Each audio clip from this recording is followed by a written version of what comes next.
তাকে জ্ঞানের ডেফিনেশন সম্পর্কে জিজ্ঞেস করা হয়েছিল, তো তার উত্তরে বলেছিলেন অজানাকে জানা আর জানাকে বিশেষভাবে জানা, এটাই হলো জ্ঞান। যদি আমরা সেই জায়গাতে আসতে চাই, তাহলে সুন্নাত ও জামাতের যে আদর্শ, এটাকে একাত্তই প্রয়োজন। কারণ মাওলানা রুমি থেকে নিয়ে যদি আমরা তাদের লেখনীগুলো পড়ি, ইমাম রব্বানী মুজাদ্দিদ আল ফেসাবি শেখ আহমদ ফারুকির যদি আমরা আদর্শ দেখি, তাহলে দেখতে পাবো আহলে সুন্নাত ও জামাত শুধু পুঁথিগত বিদ্যার সঙ্গে যুক্ত নয়।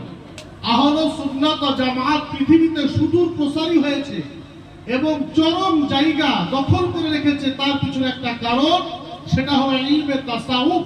জোরে বলুন সুবহানাল্লাহ। যেটা আদার্স কোন দলের মধ্যে আমরা পাই না বা পেতে পারি না। তবে আমার যারা এখানে